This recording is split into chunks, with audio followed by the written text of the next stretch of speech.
नमस्कार, बाखबर में आपका स्वागत है। मैं हूं राघवेंद्र सिंह।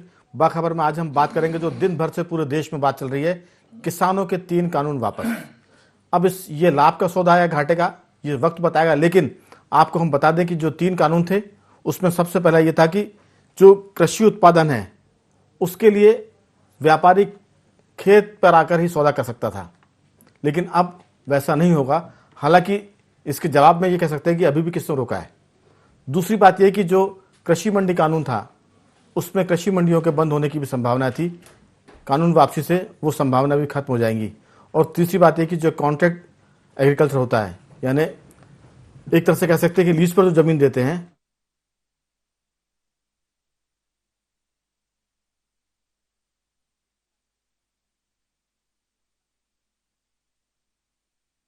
किसानों को फायदे करने वाले और नुकसान करने वाले हैं। लेकिन पीएम ने किसान के कानून वापस करके जो लोग विरोध करते थे उनको जीत का मौका दिया। आपको विस्तार से बताएं। उसके पहले कृषि उत्पादन, व्यापार और वाणिज्य संवर्धन विधेयक जो 2020 था वो कानून बन गया था, उसको वापस ले लिया गया है। दूसरा, किसानों के सशक्तिकरण के लिए मूल्यों के आश्वासन और कृषि सेवा का नियम था, उसको भी सरकार ने वापस ले लिया है। और तीसरा है, इस कानून के तहत असाधारण स्थितियों को छोड़कर व्यापार के लिए खाद्यान्न, जिसमें दाल, आलू, प्याज जैसी चीज़ें थी, उसकी इसके स्टॉक की जो है वो लिमिट हटा दी थी। अब वो फिर से उसको उन्होंने कायम कर दिया है। तो ये बहुत सारी बातें हैं जिस पर हम विस्तार से बात करेंगे। हमारे साथ स्टूडियो में मौजूद हैं 2 विशेष मेहमान, मध्य प्रदेश के वरिष्ठ पत्रकारों में शामिल विकास बौंद्रिया जी और कृष्ण मोहन झा जी। आप दोनों का बहुत बहुत स्वागत है। टेलीफोन लाइन पर हमारे साथ जुड़ेंगे पत्रकार धनंजय प्रताप सिंह और किसान रमेश सिंह जी। लेकिन सबसे पहले कृष्ण मोहन जी, मैं आपसे इसमें सवाल करूंगा कि ये जो पूरा मामला है, 1 साल से आंदोलन चल रहा था, इसमें बहुत सी राजनीति हुई, आगे भी राजनीति होगी क्योंकि चुनाव का वक्त है, 5 राज्यों में चुनाव है। आपको लगता है कि इसमें किसान को घाटा हुआ कि फायदा? अगर घाटा हुआ तो क्या और मुनाफा हुआ तो क्या? हम जो समझ रहे हैं वो ये कि जीते आंदोलन करने वाले हैं किसान और सरकार, लेकिन हमारा ये मानना है कि इसमें जो असली किसान है वो हार गया है। आपकी इसमें बात? देखिए, निश्चित रूप से राघवेंद्र जी, आपने देखा जो आंदोलन चला, 1 साल का जो आंदोलन था, क्योंकि आप भी कृषि परिवार से बिलोंग करते हैं और मैं भी लंबे समय तक कृषि देखा हूँ, कार्य किया है मैंने, तो मैं जानता हूँ कि जो किसान है वो अपना खेत छोड़ नहीं सकता, उसके साथ मजबूरी रहती है। इस पूरे आंदोलन में वो लोग दिखाई दिए जो लोग ठेके पे काम करते थे, जिनका कार्य जो है मजदूर संचालित करते हैं और जिनको सबसे ज़्यादा नुकसान हो रहा था। मैं ये नहीं कहता कि जो कृषि कानून था वो बिल्कुल फेवरेबल था किसानों के, कई जगहों पे अड़ंगे थे। बस एक जो मैंने लंबे समय तक उसमें लेख भी लिखा, कई लेख मेरे छपे भी हैं, तो उसमें मेरा ये मानना था कि जो कृषि कानून बनाया गया उसके पहले जो डिस्कशन होना चाहिए था, जो शोध होना चाहिए था। आज जिस ढंग से प्रधानमंत्री जी ने कहा, उन्होंने खेद व्यक्त किया कि जिस ढंग से दीपक की रोशनी को अपने आप को सच साबित करने में दिक्कत गई, उसी ढंग से हम जो कानून बनाए थे वो हम कुछ लोगों को समझा नहीं पाए। तो बेशक हम तो सिर्फ इस पर बात करना चाहते हैं। हमारे साथ टेलीफोन लाइन पर किसान नेता केदार शंकर सिरोही भी है। केदार जी, आपका बहुत बहुत स्वागत है। मैं लौटूंगा आपके पास, पहले मैं सुन लेता हूं कृष्ण मोहन झा जी क्या कह रहे हैं। कृष्ण मोहन जी, हमारा सिर्फ इस पर फोकस है कि इस आंदोलन के खत्म होने पर, अभी हुआ नहीं खत्म, कल किसान तय करेंगे, लेकिन पीएम ने जो अपील की है कि कानून वापस हम ले रहे हैं और आप अपने घर जाइए, आंदोलन को समाप्त कीजिए। मेरा इसमें मानना है कि इसमें किसान को, जो बेसिक किसान है, बुनियादी किसान है, उसको लाभ हुआ कि नहीं, क्योंकि ये कानून बने थे किसानों को लाभ पहुंचाने के लिए। अब ये कानून वापस हो गए तो नए कानून बनने की कोई तारीख तय नहीं हुई है, कोई नए कानून बनने के लिए कमेटी नहीं बनी है, क्योंकि ये स्वामीनाथन कमेटी की एक रिपोर्ट थी, उसके आधार पर ये कानून बनाए गए थे। ये कानून गलत सही थोड़े बहुत ज़्यादा हो सकते हैं, लेकिन अभी तो ये पूरे हटा दिए हैं। इनके हटने से फिर किसानों के हित में कानून बनने का रास्ता लंबा हो गया, सफर लंबा हो गया है।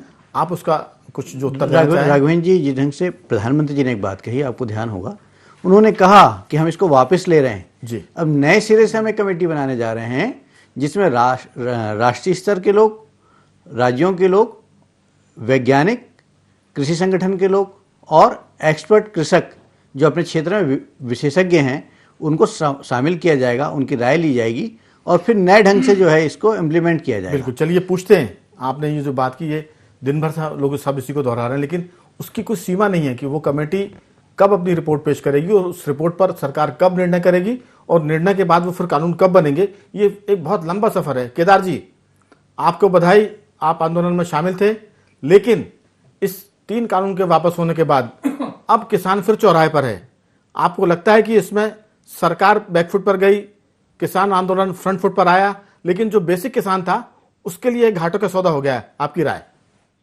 बिल्कुल, मैं आपसे सहमत हूं, क्योंकि हम लोग जहां से चले थे आज वहीं पर है। इस आंदोलन में हमने सिर्फ किसानों ने खोया है, 700,000 लोगों की सहायता है, तकलीफ हुई है, और ये जो भी इनका प्रैक्टिकल था वो सफल नहीं हो पाया, क्योंकि वो खेती के लिए घाटे का था। अब दरकार यही है कि पूरे देश को मालूम है, सारे देश के बुद्धिजीवियों का, समाज का, उपभोक्ताओं का और उत्पादक का एक ही लक्ष्य है कि जिसका जो हक है वो मिलना चाहिए। किसानों को उसकी मेहनत का, खून पसीने का जो दाम है वो मिलना चाहिए। इस पे दो राह किसी की भी नहीं है। पूरे राष्ट्र में कहीं भी चले जाइए तो अब एक ही बात निकल के सामने आती है कि पहले सरकार ने बड़ा दिल दिखाते हुए किसानों के सम्मान, राष्ट्र के लिए सम्मान करते हुए इनको वाजिब दाम का जो MSP का खाका है बना हुआ, उसको लागू कर देना चाहिए। जी, चलिए मैं पूछता हूँ, हमारे साथ विकास बोंद्रे जी भी हैं, कृषक जगत एक समाचार पत्र उसके संचालक भी हैं। बोंद्रे जी, ये सारा मामला अब अटक गया है कि किसान फिर वहीं खड़ा हो गया है जो स्वामीनाथन कमेटी की रिपोर्ट के बाद की स्थिति थी। अब कानून, जैसे हम दिन भर से इस पर बात कर रहे हैं कि कब कानून बनेगा, क्योंकि किसान आंदोलनकारी जीत गए हैं। अब किसान के लिए क्या वो दिन फिर से लौटेंगे कानून बनने वाले? आपकी राय? कृषि उत्पाद विपणन को लेके हम स्थिति को जब अब चर्चा कर रहे हैं, और केदार सिरोही जी भी हैं, आज स्थिति राघवेंद्र जी वापस 1970-71 की बन गई। 70-71 के पहले मंडी एक्ट नहीं था, मंडियां इस ढंग की थी नहीं व्यवस्थित, जहां पे किसान को सुसंगठित रूप पे अपने उत्पाद बेचने की सफलता मिल सके और एक प्रामाणिक मूल्य का उसको वहां आश्वस्त किया जा सके। अब देखिए, पिछले 50 वर्षों में अर्थव्यवस्था में और बाजार की गति में अंतर आया। उस मुताबिक सरकार ने प्रयास किए कि अब हमें नए ढंग से बाजार की संरचना करना है। अब कितनी संरचना करना है, आगे इसमें कितना कदम आगे बढ़ना पड़ेगा, मंडियों के कानून में क्या दाएं बाएं होना पड़ेगा, वापस चीज वहीं पे आ गई है। मेरा कहने का मतलब है कि कई बार कई चीजें गठित की जाती हैं और समय के साथ में उन्हें खत्म भी करना पड़ता है। जैसे अर्बन लैंड सीलिंग एक्ट था, urban land ceiling act invoke हुआ था 76 में, रिवोक हुआ वो 97-98 में। एग्रीकल्चर लैंड सीलिंग एक्ट भी उसके कुछ पहले 8-10 साल पहले इन्वोक हुआ था, वो आज भी कंटिन्यू है। तो कहां कितना परिवर्तन करना है, चलायमान चीजें हैं।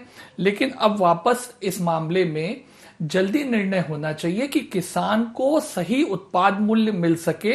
इसके लिए पूरे बाजार, मतलब कानून भी बने और दूसरा अर्थव्यवस्था में एक वातावरण भी बने, मतलब खरीदार भी उपलब्ध हो। विकास जी, कानून बने, समय सीमा के भीतर बने और उसको लागू भी एक समय सीमा के भीतर किया जाए। बिल्कुल बिल्कुल जी। मैं, अगर आपकी अनुमति हो तो, मेरे साथ चूंकि गांव से जुड़े हैं, उनका हो सकता है कि टेलीफोन कनेक्शन कट हो जाए नेटवर्क की वजह से। रमेश सिंह किसान जुड़ गए हैं। रमेश सिंह जी, आपका बहुत बहुत स्वागत है। नमस्कार। नमस्कार। बहुत सारे हमारे साथ वरिष्ठ पत्रकार बैठे हुए हैं, विकास बोंद्रे जी हैं, कृष्ण मोहन झा जी हैं, और टेलीफोन लाइन पर आपके साथी केदार शंकर सिरोही भी हैं। अब कानून वापस हो गए हैं, आंदोलनकारी मिठाई बांट रहे हैं, सरकार थोड़ा सा मायूस होगी क्योंकि बैकफुट पर जाना पड़ा, कानून वापस लेने पड़े। आपको लगता है कि अब कृषि कानून कब बनेंगे? ये अच्छे थे या बुरे थे, इस पर संशोधन की बात हो रही थी, लेकिन कानून वापसी के बाद अब फिर किसान चौराहे पर है और उसको लगता है कि पता नहीं कब सरकार कमेटियां बनाएंगी, कब उनकी बैठकें होंगी, बैठकों के बाद कब उस पर सरकार को वो रिपोर्ट सौंपी जाएगी और कब कानून बनेंगे। आपको लगता है कि स्थितियां किसानों के पक्ष में कम है, नुकसान में ज्यादा है? आपकी राय?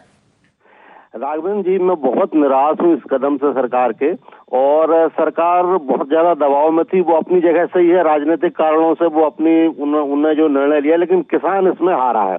मैं आपको एक बार पंजाब और हरियाणा के किसानों ने किन निहित कारणों से इसका विरोध किया मैं नहीं जानता, लेकिन मैं इस कानून बहुत ज्यादा डिटेल में न जाकर मैं इतना बता दूं कि कृषि क्षेत्र में निजी भागीदारी के माध्यम से 3 चीजें आने वाली थी: उन्नत तकनीक, बेहतरीन विपणन और फसलों की विविधता।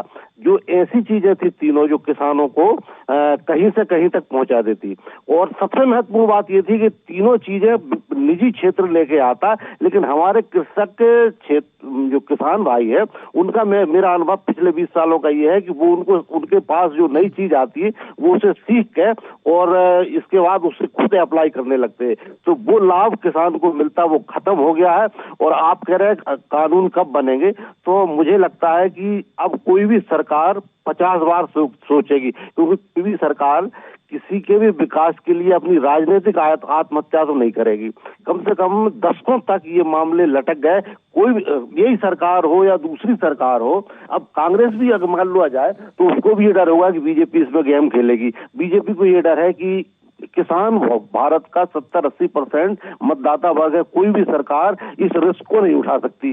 70 सालों से जो कानून चल रहा था जिसमें लाखों लोगों ने आत्महत्या कर ली थी और जिसमें सिर्फ कर्ज का दलदल दिया था जिस कानून ने, किसान नेताओं ने उस कानून पे अपने आप को स्विच करके कौन सी बहादुरी बताई है ये तो मुझे नहीं मालूम, लेकिन किसान इसमें हारा है। लेकिन रमेश जी इसमें यह कि कानून में कुछ तो गड़बड़ियां थी, खामियां थी, वरना कोई भी आंदोलन इतना चलता नहीं है। चाहे कोई भी इस पर कितना भी आरोप लगाए, कहीं से भी फंडिंग हो रही हो, लेकिन 1 साल तक कानून चलना आंदोलन चलना बड़ी बात होती है। बेहतर होता है कि इसमें सुधार की बात होती है, लेकिन ये कानून वापस हो चुका है। मैं लौटूंगा आपके पास, आपने जो बात कही कि निजी क्षेत्र इसमें इन्वेस्टमेंट करता, नई नई तकनीक लेके आता और किसान को उसका फायदा होता। केदार शंकर जी, एक बात तो है कि मैं छोटी सी बात का एग्जाम्पल दूंगा। पहले जो टेलीफोन चलते थे सरकार के, दूरसंचार के, वो बड़ी मुश्किल से मिला करते थे। फिर उसके बाद मोबाइल फोन आया, वो भी उसमें जब तक प्राइवेट सेक्टर नहीं आया उसमें भी बहुत दिक्कत आना शुरू हुई। कॉल ड्रॉप होते थे, फोन कम मिलते थे, लीज लाइन कम होती थी। लेकिन जैसे ही प्राइवेट सेक्टर आया, चाहे वो जियो का नेटवर्क हो, आइडिया का हो, एयरटेल का हो, किसी का भी हो, उसके बाद तकनीक बहुत आगे बढ़ी तेजी से। तो कहीं ना कहीं इन कानूनों की वापसी से किसानों को फायदा भी है और किसानों को कुछ नुकसान भी हुआ है। आपकी राय बहुत संक्षेप में। जी मेरा देखिए इसमें बहुत स्पष्ट है। जैसे रमेश जी साहब ने कहा, मेरे बड़े भाई है और हम लोगों का बड़ा प्रेम आपस में एक दूसरे पर। इस मुद्दे पे हम दोनों अलग अलग दूरी पर रहे। जब कारपोरेट फार्मिंग करता है तो विविधता का तो सवाल ही नहीं उठ सकता है, वो तो एकल मोनोक्रॉप की तरफ बढ़ा है। आपको मैं कई कंट्रियों के एग्जाम्पल गिना दूंगा जिस दिन लंबी डिबेट होगी। दूसरी बात क्या है कि जब तक सरकार के कंट्रोल में रहे हम लोग, तब तक किसानों का भला है। अब आप देख लीजिए, पिछले वर्ष का एक छोटा सा एग्जाम्पल दे रहा हूँ कि बेड़िया मंडी जो खरगोन जिले की है, वो एशिया की 2 नंबर की मंडी थी। उसमें पिछले बार नवंबर में मात्र 72,000 रुपए का रेवेन्यू आया था। इस बार 45 लाख रुपए का रेवेन्यू उस मंडी में आया।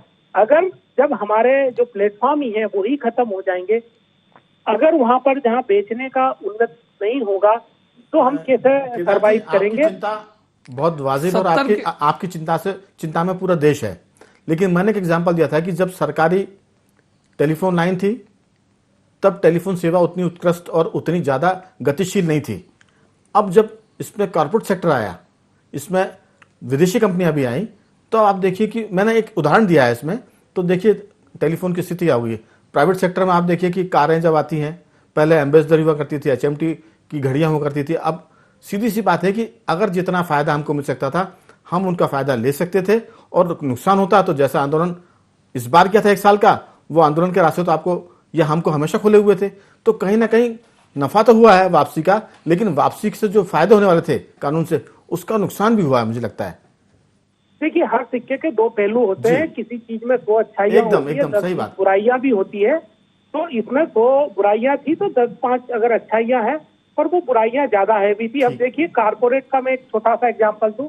जब क्रिकेट सरकार के निगरानी में खेली जाती थी, देश के लिए खेली जाती थी, तो ट्रांसपेरेंट थी। अभी IPL जब से आया, जब से उसमें प्राइवेट का निवेश हुआ है, एक तरीके से किस तरीके का खेल हो गया। तो कहीं कहीं जब प्राइवेट का हस्तक्षेप ज्यादा बढ़ जाता है तो वो घातक भी साबित होता है, ऐसा मुझे महसूस। बिल्कुल, मैं लौटूंगा आपके पास। कृष्ण मोहन जी, प्राइवेट सेक्टर का दखल नुकसानदेह भी होता है और फायदेमंद भी, लेकिन कई बार नुकसान ज्यादा होते हैं और किसानों को इस बात का डर था कि इस बार नुकसान ज्यादा होगा। हालांकि प्राइवेट सेक्टर की धमक पैदा हुई थी नरसिम्हा राव जी की सरकार में, जब जो कांग्रेस की सरकार हुआ करती थी। अटल बिहारी वाजपेयी जी ने उसको फिर आगे बढ़ाया और उसके फायदे भी हुए और नुकसान भी है। दुनिया के बहुत से मुल्कों की बात करेंगे तो वहाँ कई बार उनको घाटा भी हुआ, लेकिन भारत एक ऐसा देश जिसमें लाभ भी हुए और हमारी जो तरक्की थी औद्योगिक वो बहुत गतिशील रही। आपकी राय, जैसा केदार जी कह रहे हैं कि इसमें फायदे कम थे, नुकसान ज्यादा था, क्या कहना है आपका? देखिए, निश्चित रूप से मैं केदार जी की इस बात से सहमत हूँ, क्योंकि आप देख रहे हैं कि आज भी माननीय प्रधानमंत्री जी ने बात कही तो उन्होंने कहा कि 10 करोड़ जो हैं छोटे किसान हैं जिनकी जोत 2 से 2.5 एकड़ की होती है, हेक्टेयर की और एकड़ की भी होती है जी। क्योंकि आप बहुत सारे लोग जी नहीं हेक्टेयर से कम की होती, बहुत तो आधे एकड़ में खेती करते हैं, ठीक है। लेकिन मेन चीज इससे जो बड़ा लाभ होता बड़े कृषकों को होता, आप जैसे हम जैसे कृषकों को लाभ होता जिनके 100 एकड़ जमीन है। जो छोटे किसान थे वहीं रहते। जो चिंता थी, ये जो कानून लेकर के आया गया था वो इस बात के लिए लाया गया था कि वो जो 2.5 हेक्टेयर का जो किसान है उसको लाभ मिले, लेकिन उसकी स्थिति यथावत बनी रहती, क्योंकि वो 2.5 हेक्टेयर में कोई आदमी आना नहीं चाहता, उसको तो बड़ी जोत चाहिए काम करने को। और आपने एक बात कही कि आप देखिए मंडी द्वीप में आप जब देखते हैं कि बड़ी बड़ी विदेशी कंपनियां हैं जो काम करती हैं, तो आप ये कितने लोगों का वहाँ पे हस्तक्षेप है, कितने लोगों को रोजगार है, इस बात का अंदाजा आप लगा सकते हैं। वहाँ पे आप चाह करके भी अपने आदमी को नहीं बैठा सकते। तो जो चाहे वो विदेशी फंड हो, चाहे बड़ी पूंजी है, जब वो आती है तो सत्ता का हस्तांतरण भी होता है, धर्मांतरण भी होता है, आप इसको अच्छे से जानते हैं। तो कहीं ना कहीं ये खतरा तो बहुत ज़बरदस्त ढंग से था। और जिस ढंग से FDI में छूट हुई, लोग इसमें आकर्षित हुए, तो इसमें बड़ी कंपनियों के आने की संभावना थी। तो कृषि भी एक अलग रूप ले लेता, एक अलग व्यवसाय ले लेता, और जो वास्तविक जो कृषि थी वो कहीं ना कहीं दम तोड़ देती। चलिए, लेकिन रमेश सिंह जी कह रहे थे कि एक बड़ा मौका है जो हमारे हाथ से निकल गया, क्योंकि प्राइवेट सेक्टर के आने से, कॉर्पोरेट सेक्टर के आने से शुरुआती दौर में तो अगले 5-10 साल लाभ होता, फिर बाद में उसके नुकसान भी होते। लेकिन नुकसान होने पर आंदोलन के रास्ते जैसे आज थे वो कल भी आपके पास थे।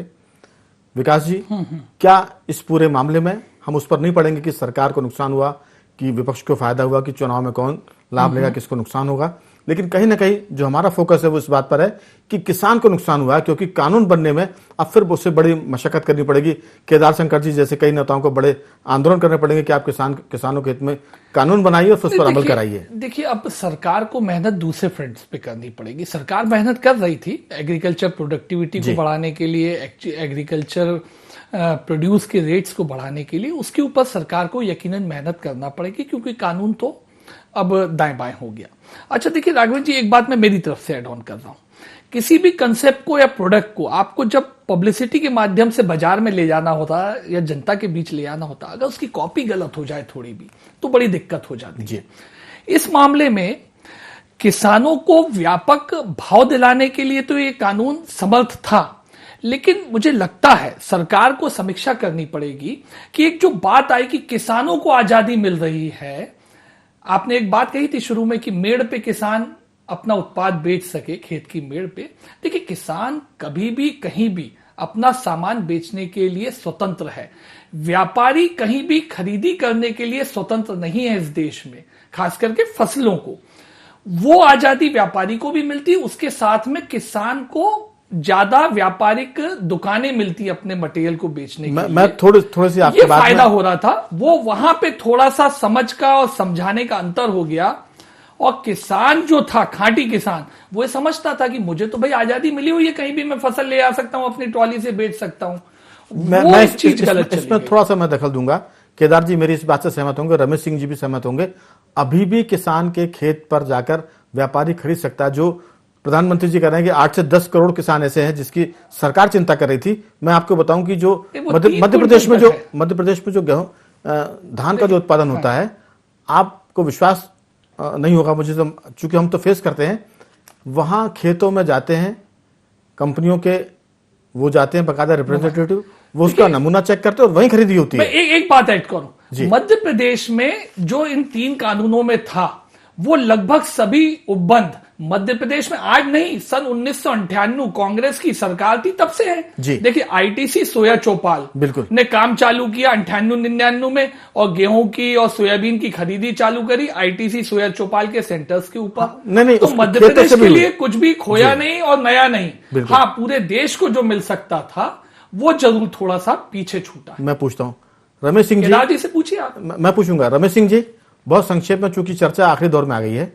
जो किसानों के लिए कानून था कि किसान कहीं भी अपनी फसल को बेच सकता था, वो जो छोटा किसान था वो तो आज भी बेच रहा है। जो जाते हैं कंपनियों के परचेजर होते हैं, वो खेतों में जाते हैं, गांव में जाते हैं, वहां से वो ट्रकों में माल लेकर चले आते हैं। तो मुझे लगता है कि वो चीज तो आज भी है।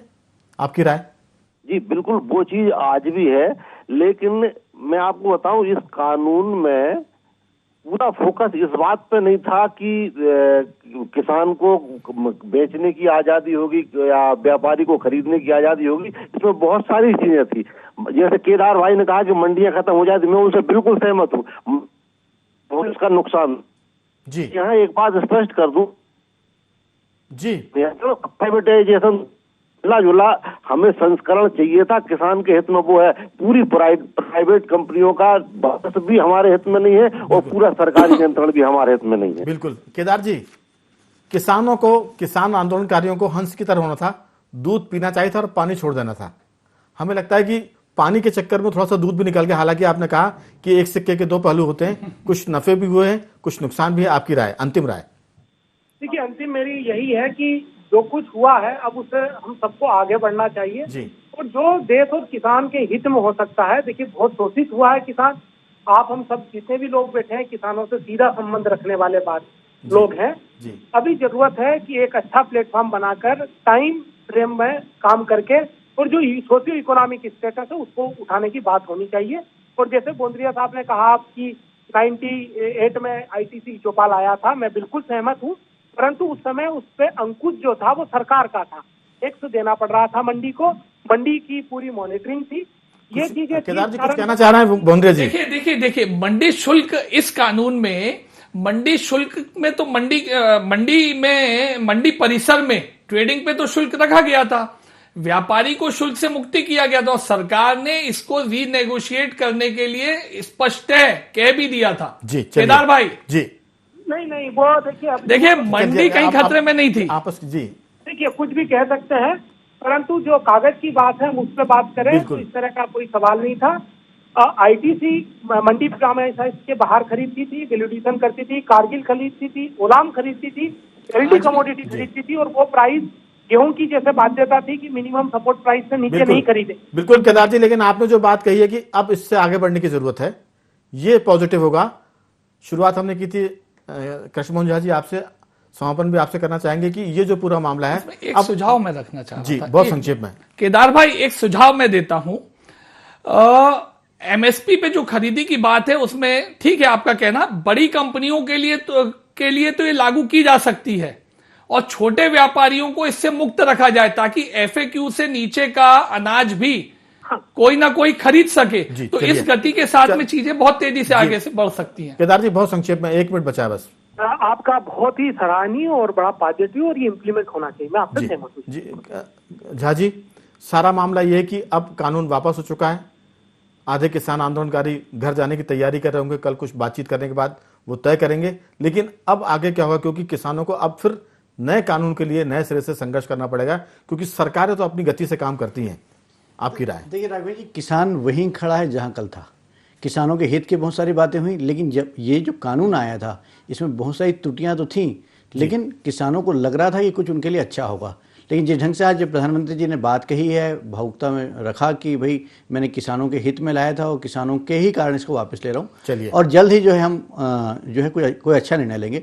तो मेरे को लगता है कि बहुत जल्द कुछ ना कुछ होगा जिससे फिर से एक नया रास्ता। चर्चा महत्वपूर्ण है, अभी कई दिन तक इस मुद्दे पर बातचीत होगी, लेकिन किसानों को और सरकार को हंस की तरह बनना पड़ेगा।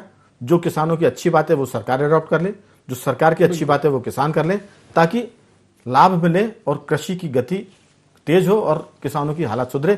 सभी मेहमानों का, रमेश सिंह जी आपका भी, केदार जी आपका भी, कृष्ण मोहन झा जी आपका और विकास जी आपका बहुत बहुत धन्यवाद कि आपने चर्चा में हिस्सा लिया। बखबर के इस रंग को समेटते हैं और अपेक्षा करते हैं कि आप हमारे साथ बने रहिए और देखते रहिए IND24।